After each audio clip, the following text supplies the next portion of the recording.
Who wants to become a president? Nomination of candidates for presidency is underway in Kazakhstan.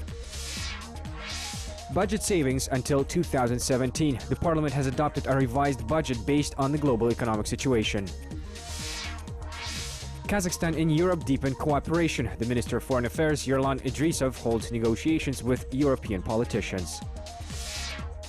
The most charming and charismatic politicians, scientists, athletes, doctors and artists were invited to the residence of the president. Nursultan Nazarbayev has congratulated women on the spring holiday.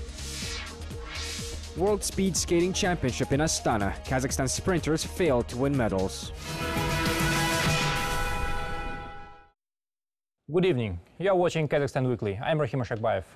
Chairman of the International Information Committee of the Ministry of Foreign Affairs of Kazakhstan, Mr. Roman Vasilenko, has joined me in the studio to discuss some of the major local and international events of the past week. Good evening. Good evening. Kazakhstan is readying for the upcoming presidential election on April 26. The Central Election Commission has already received 10 registration applications of presidential candidates according to the data from March 6. 9 of them were self-nominated and 1 contender was nominated by the Communist Party. Let's find out what the legal requirements for the candidates for the country's top posts are and how the process of registration is going. According to the Constitution, the President of the Republic of Kazakhstan is the head and the highest official of the state, who determines the main directions of domestic and foreign policy and represents Kazakhstan within the country and in international relations, who also ensures the coordinated functioning of all branches of the government and their responsibility to the people. A president can be any citizen of Kazakhstan by birth, but has to be older than 40 years old and residing in the country in the last consecutive 15 years, and of course should be fluent in the state language. To demonstrate the level of the Kazakh language, all candidates must write an essay, read the text of no more than 3 pages, and demonstrate public speaking skills. The country's leading philologist will be among the specially created linguistic commission, which will assess the language skills of all the candidates. The first application was received on March 2 by the Central Election Committee from an Astana resident and a self-nominate Askar Sergebayev. He was born in 1959 and an economist by occupation and is currently self-employed. He was the first candidate who took the Kazakh language test but failed in his attempt. The chairman of the Linguistic Commission, writer, doctor of philology, and Professor Murzatai Zholtosbekov noted that Sergebayev made 92 errors in his written assignments and failed the oral one as well. On March 3, 4 temporarily unemployed self-nominates offered their candidacy. They were Safiola Aldajanov, president of the public fund Liman Koyshieva, a civil engineer Bakhit Abdukarimov, and a driver Sorab Murzashov. Among them also was a public figure Yesenbek Uktishbayev, a retiree Yakubjan Junizbekov, and the head of a petrol station Kanat Juman.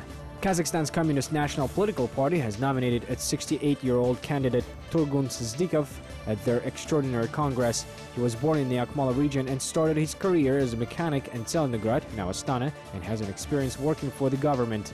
In order to register for presidential election, the candidates must collect at least 93,012 signatures in their support. According to the law, collection of these signatures could be organized by their trustees. So, Roman, you as a chairman of the International Information Committee should know how the international community respond to the news of holding presidential election in Kazakhstan. Of course I know. Generally the reaction has been quite positive, and so are the expectations. The expectations are very high that Kazakhstan will hold this election up to the best standards and in full compliance with the domestic legislation and with the international commitments that the country has undertaken. And already the ODIHR, this is the Office for Democracy and Human Rights of the OSCE, sent an assessment mission to determine how big the mission of the monitors should be for the election. And this is a good sign. So within the next week or so, we expect the news about the overall composition and the number of the international observers for this election. So we have seen a lot of comments from various politicians, experts and business people from around the world on the election and on the idea to hold the election, which are generally positive, and people do expect that Kazakhstan will make another step towards greater democracy through this election. Mm-hmm. And how many observers do you expect? Well, in 2011, for the previous presidential election, there were overall 1,200 international observers, including 400 from the OSCE and including 400 from the CIS. So we expect that no less will come for this election as well. Due to the reduction of the state revenue, the government of Kazakhstan cut on spending for 2015-2017. Upper House of Parliament approved the revised budget this week. The members of the Parliament are under the impression that in today's economic conditions, it's important to use the available resources as efficiently as possible. Kazakhstan's economic priorities for the near future are to strengthen the national currency, budget savings, and development of industry. According to the Minister of National Economy, country's GDP growth last year totaled 4.3%, and it will be impossible to reach such numbers in the next 2 years. This year's GDP will grow by about 1.5%, in 2016 by 2.2%, and in 2017 by 3.3%. The main reason for low revenue to the state's treasury was the prices for oil and iron ore on the global markets. They dropped twice. Also, according to the Minister of National Economy Erlan, corporate income tax had decreased by more than 146 billion tenge. More than 295 billion tenge won't be transferred to the budget due to lower export duty on crude oil.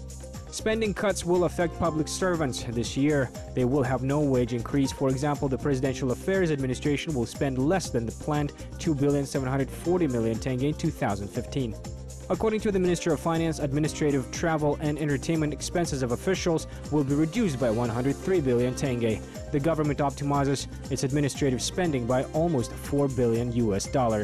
The implementation of projects in the regions which are delayed is transferred to a more favorable period. In general, the Republican budget for 2015-2017 years is expected to be amended by 10%. However, the Cabinet of Ministers and the Parliament stressed that the adjustment of the national budget will not affect social programs. Moreover, according to Serek Ospanov, the head of the Finance Committee of Majlis, the budget will allocate about 130 billion tenge in order to ease the situation of borrowers on mortgage loans. Kazakhstan's priorities for the near future are to strengthen the national currency, budget savings, and the development of industry. A new ban was introduced to strengthen the tenge. It is now prohibited to indicate prices of goods and services in US dollars, and the size of guarantees and deposits in national currency increased from 5 to 10 million tenge and was in turn reduced to 3% per annum for the deposits in foreign currency. The industrial development growth rate is expected as well. The fund Bytrack in the next 2 years will allocate about 100 billion tenge for financing of business facilities and support of exports. For this purpose, some 70 billion tenge of which will be allocated in the form of the bond issues. So, Roman, in the near future, citizens of Kazakhstan will have to live in the economy mode, so-called. So, in your opinion, how efficient the measures taken by the government to overcome this crisis?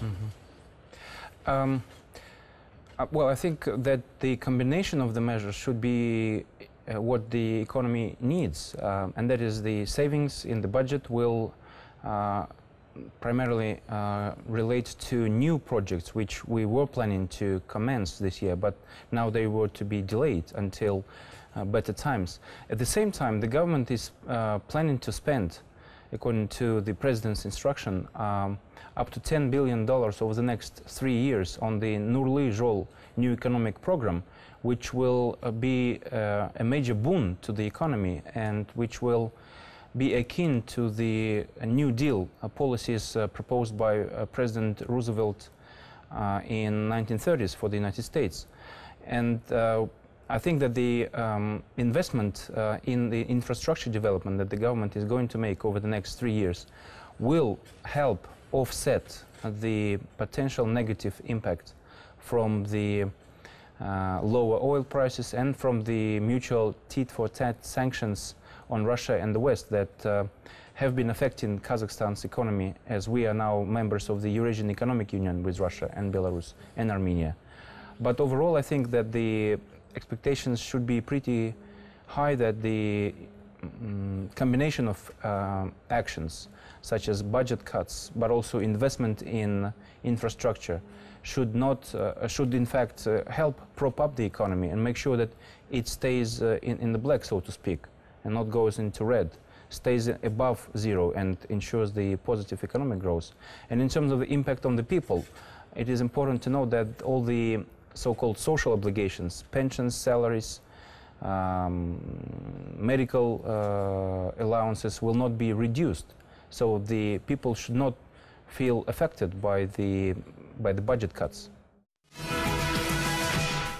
Kazakhstan will strengthen cooperation with the Benelux countries. An agreement between Kazakhstan, Belgium, the Netherlands and Luxembourg on readmission was signed in Brussels last week, and the agreement between the governments on exemption from visa requirements for diplomatic passports owners.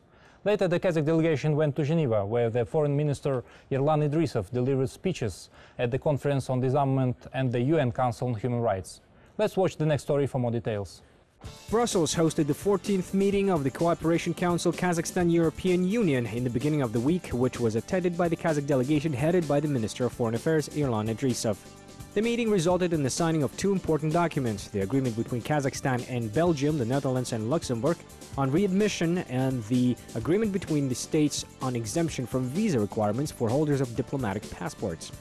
Idrissov once again reminded of the importance of facilitating the visa regime between Kazakhstan and the European Union. He noted that this will give an additional impetus to the mutual investments and will promote the development of tourism. The Kazakh minister told his European colleagues about the opportunities for European businesses in light of the implementation of the new economic policy, notably Joly, and encouraged European companies to participate in the development of transport, industrial and energy infrastructure of the country, as well as the preparation for the exhibition Astana Expo 2017. The sides once again reaffirmed their interest in the prompt signing of a new agreement and strengthening of the partnership. Currently, the agreement is coordinated with all EU member states and it is expected to be signed this year. On March 4, the Kazakh foreign minister also took part in the 28th session of the UN Council on Human Rights in Geneva. Kazakhstan was elected to the Bureau of the UNHRC for the current year. Currently, the board consists of 47 countries. They are elected on the basis of equitable geographical distribution. During his speech, Idrissov shared successful implementations in the country's legal field. Today, the country is a part of most of key international conventions. Recently, the state ratified the International Convention on the Protection of the Rights of Persons with Disabilities. The concept of legal policy is being successfully implemented, and in the near future, it is planned to develop a new national plan of action for human rights until 2020. Another important priority of the state, according to the minister, is the maintenance of inter-ethnic and inter-religious harmony. Kazakhstan and Europe position themselves as strategic partners, and as such, the nature of our relationship has grown in quality that far that both sides have felt the need for the enhanced partnership and cooperation agreement. Kazakhstan has moved from a group of recipient countries to the group of is moving to the group of donor countries. Therefore, the nature of our relationship is changing. The programming scale and scope is changing. And the areas, as I said, are becoming more embracive of the reality.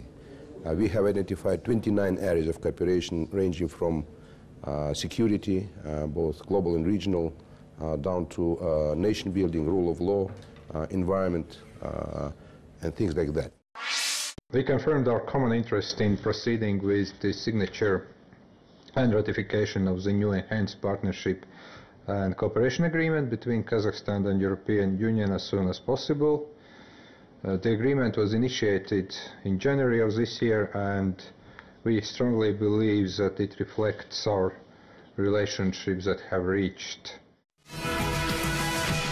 So, Roman, what could you say about the results of European meetings with the participation of our minister? Well, I would say that they were very fruitful. In Brussels, the Foreign Minister of Kazakhstan and the Foreign Minister of Latvia co-chaired the Kazakhstan-European Union Commission, which is the intergovernmental body that oversees the cooperation between Kazakhstan and all the members of the European Union. And the results were quite positive in the sense that Kazakhstan and the European Union are well on track to sign the enhanced partnership and cooperation agreement this year, which will encompass 29 areas ranging from trade to regulation to agriculture to science to visa requirements, so 29 areas in total. Right now the challenge is for the European side to translate all the document into 22 official languages of the European Union. So once that is done, the ceremony for signing will take place hopefully this year, and then the ratification will ensue. So it's a lengthy process, but we are well on track. The other thing that I would note is that the European Union, under the Latvian presidency, currently devises a new strategy for Central Asia. And Kazakhstan is very much a part of this process, as we have already submitted our vision for how the strategy should be modified for the coming 7-year period, because there was a previous strategy that was implemented, and now we are together developing a new strategy that will take into account interests of each state in the region, I mean 5 states in Central Asia, but also take into account specifics and differences between the countries in Central Asia, because we need to recognize that the countries are very different, the interests are quite different, the economic development stage is very different, and that is all should be reflected in the new strategy. Overall, the talks were very much friendly, very partner-like, and the European Union expressed its hope that the election, for example, in Kazakhstan will take place in the full compliance with the domestic law and international standards. So this can be taken as a sign of good support. So, Roman, what advantages do you think the new point of contact will contribute to the agreement of extended partnership with the EU? Well, this agreement that we are now in the final stages of preparing before signing is indeed very encompassing. This will, the agreement that, as I said, covers 29 areas, will lift the cooperation in all these areas between Kazakhstan and the European Union to a new level. This is why it is called the second generation agreement. And by the way, Kazakhstan is the only country in the region and in the former Soviet Union that has such a cooperation agreement with the European Union.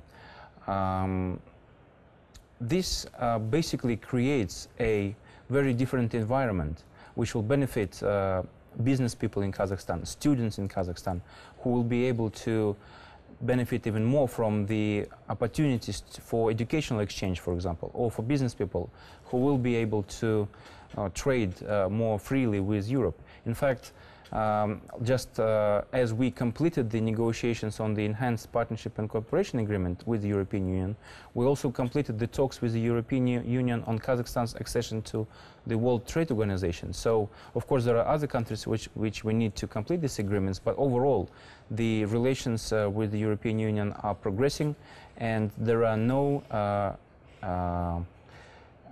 unresolved issues whatsoever. In fact, the European Union, I should say, is the largest trading partner for Kazakhstan already, and the largest investor, if taken as a whole.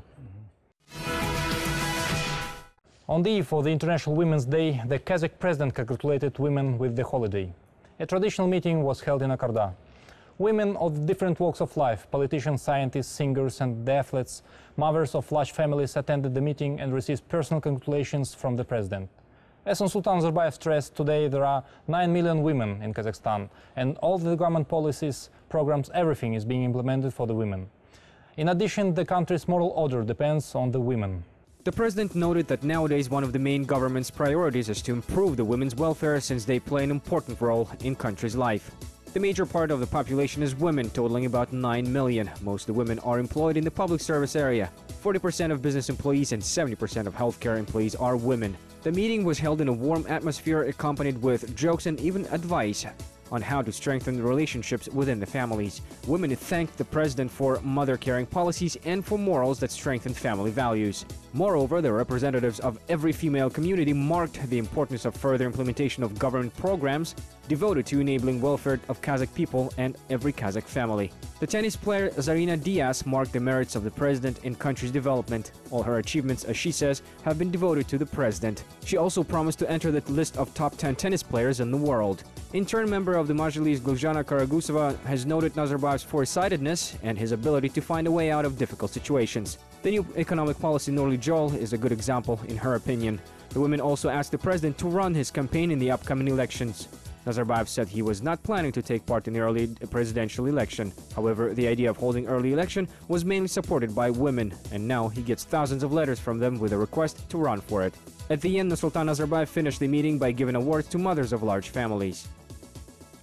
First of all, with my congratulations, I want to wish you to be healthy. Health is the main source of anyone's happiness. Only a healthy person can be happy. Therefore, wishing health means wishing happiness. I wish well-being for your families. A family itself cannot be happy if a country is not prosperous and if people have too many worries.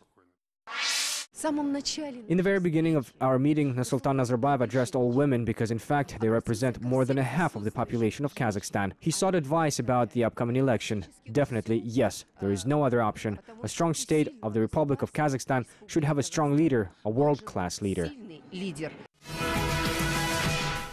So, Roman, we see that a woman in our country involved in all state institutions, House, Parliament, government, non-government organizations. So, but we are still Eastern country. So, in your opinion, is the gender equality observed in Kazakhstan? Well, we are indeed, well, I wouldn't say we are an Oriental country. We are a Eurasian country, and these and the characteristics of both Europe and Asia are present in Kazakhstan.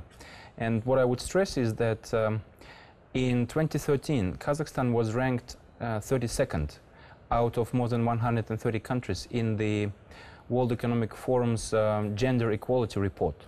32nd, that's higher than France and Portugal. That means that, and that's an improvement from 2011 when we were 43rd. So there is a consistent effort by the president, by the government.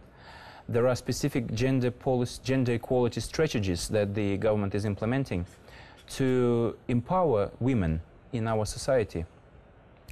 And for example, 62% of people in Kazakhstan with higher education are women. The majority of the Bolashak presidential scholarship holders are women, and there are 2 ministers now out of 16 ministers in the government, and the deputy prime, well, 12 out of 12, and 4 chairmen of the agencies. And then the deputy prime minister until recently was appointed Secretary of State, and that's the 5th highest position in the country. So there is, I think, a consistent effort on the part of the government to promote women, because they are the majority of the population, and it's unwise to not promote the potential that the women hold. So I think we're not perhaps there yet in terms of gender equality. If you look at, for example, membership in the parliament, 20% of the members of the parliament are women. But there is a trend, and hopefully we will get there, up to 50-50 at some point. But it's not a stale situation, and there are more and more women in business, more and more women at local government level. Of course, there is a need for a female governor, for example. We hadn't had, I think, a female governor of a region in our history, but I think it's not far off. And historically, the Kazakhs have been very differential to their women. There was this tradition of, at some point, even of a matriarchate, but we're not there yet, as I said, but we are moving towards the full equality. Hopefully, we'll see it in our lifetime. Recently, Kazakhstan hosted the World Sprint Speed Skating Championship, where world's best skaters determined the winner. Athletes from the United States, Russia, the Czech Republic and the Netherlands climbed the pedestal. This was the first World Championship in the Winter Olympic sports in the history of our country. The country was praised by the International Federation of Skaters, while it's bidding to host the 2022 Olympic Games. Fans from the Netherlands, the USA, Japan and the Czech Republic, Russia and other countries all arrived to Astana to support their athletes. This ice rink has already hosted such big-scale events in 2011 during Asian Games and after the World Cup stages in speed skating. The Almaty ice rink is in the list of the speediest skating rinks in the world at the 7th position. The 20-year-old Russian athlete Pavel Kolizhnikov snatched the gold this time. He set a world record for plain rollers, scoring highest points all around. In addition, the Russian set a new record in the 500-meter distance. The Dutch Hein Ottersperre took silver, while Alexei Yasin, another Russian, got the bronze. The 2014 world champion, the Dutch Michelle Mulder, finished fourth. Among women, the American Brittany Bowe took gold. She won all 4 of the races and for the first time in her career became the world champion. Her teammate Heather Richardson won the silver medal, and the bronze went to the Czech Karolina Yerbanova. Ekaterina Idrissov of Kazakhstan was a step away from the pedestal and finished 4th. She showed 4th result in the 500 and 1,000 meter distances during the 2-day competition. This was a historic and the best result among Kazakh female sprint skaters. Spectators from 16 countries around the world watched the World Cup in Astana. Athletes and experts highly praised the level of the competition. The International Federation of Skating ISU will submit a formal assessment and decide what larger events in speed skating it would entrust Kazakhstan to hold. It may become the World Championship in the Classic All-Around or the final of the World Cup. The results are very good. I monitor myself. Several skaters set personal records. The new rink records were set as well, but it was still plain skating, whether we like it or not. To compete with the 2,000-meter rink in Salt Lake City or 1,900-meter rink in Calgary is very hard. Now, if you renovate the skating rink in Medeo, in Almaty, and that should be done, then believe me, Kazakhstan will become a mecca of speed skating because there is no such other rink anywhere. In the morning, and it was hard to stay up the whole day, so traveling was a little rough. Maybe that had something to do with it. A little tired, but like Joly said, the power just wasn't there. I think it showed in the first 500 with the opener there. This is the second time I won. I have the same feelings as I felt when I won the World Cup for the first time in the Netherlands. While I was finishing the distance, I realized that I had become a world champion. I had a good support from the fans. I really like to participate here. So, Roman, in your opinion, how far will holding of major international sport events in Kazakhstan promote the country's reputation? Well, it certainly helps put us on the map. And there were, as we know, the Asian Winter Games in 2011, which really highlighted Almaty and Astana and their potential to host major events. I would note that just a few weeks ago, a delegation from the International Olympic Committee visited Almaty, for example, to determine the readiness of the city or the potential of the city to host the Winter Olympics, which you mentioned. And I was quite encouraged by the statements made by the head of the IOC mission, the representative of Russia, Mr. Zubkov, who said that Almaty can be ready to host the Winter Olympics. And of course, I think this is all the result of the many years of efforts by the government to develop sports infrastructure to attract major tournaments into Kazakhstan. By the way, how do you estimate our chances to win? Well, as we know, there are only 2 cities now that are bidding, Almaty and Beijing. Almaty has advantage, we hope, and we think that the IOC will take note of these advantages, such as the existence of the majority of the facilities that need to be available for the Olympics. Out of the, I think, 12 or 13, we have 8 already in place. And 3 more will be ready for the Winter University Games in 2017 in Almaty. So that is one advantage. The advantage is that Almaty is in a geography that has proper winters with snow. So we don't have to build artificial snow for the Winter Games. And then the compactness of the games is another issue that is attractive to the IOC, and that is that there will not be a need to travel large distances for different venues.